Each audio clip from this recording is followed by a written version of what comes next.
I was watching something last night, and I saw a man who had been on a very long and great journey. He finally made it home, or finally made it back to his home. Rather than going to see his wife immediately, he waited. It's kind of like, why didn't he go? He was actually exercising wisdom. So the title of this message about appointed season versus appointed time. It's important to know the difference. And it may seem like splitting hairs because sometimes you are in an appointed season for something, but it's not quite yet the appointed time. What's the difference, you may ask? An appointed season. Like the Israelites, it came to a point where their season in the wilderness had ended, which meant it was their season to go into the promised land. But even before going to the promised land, they stopped at a place called Gilgal. The men were circumcised, and the Lord said that he had rolled the reproach of Egypt away from them.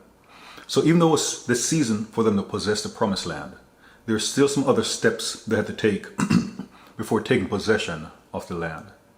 So likewise, you may come to a point where you know you're in the appointed season, and that's great, but it may not be the appointed time. And if you try doing what you know the Lord wants you to do, but it's not quite the time yet, you may find out that the door you're expecting the Lord to open is still closed. So it's the right season, but not quite the right time.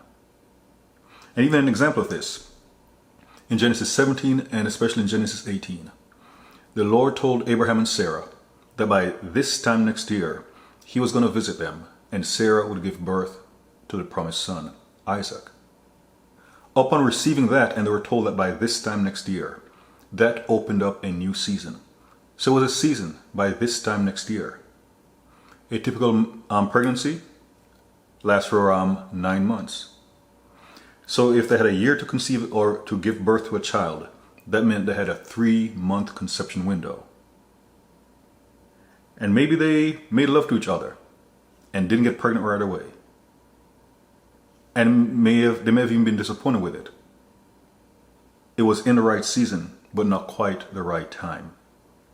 So even though it may seem like splitting hairs, it may seem like it's a matter of semantics, it can be the right season, but not quite the right time.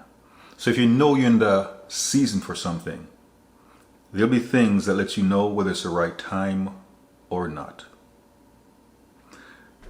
So do not be dismayed if it is in fact your season, but not quite your time. Going through a season of waiting, a season of processing, it takes time, but the patience you develop in the process is also needed when you're waiting for the final fulfillment. The Lord is a God of order, so even though it may be your season, it may not be exactly your time.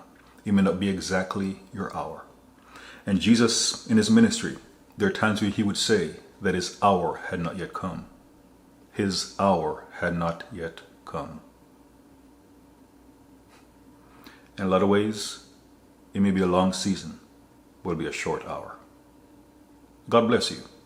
And I pray this message helps to give you a great understanding of the Lord God whom we serve. So again, God bless you.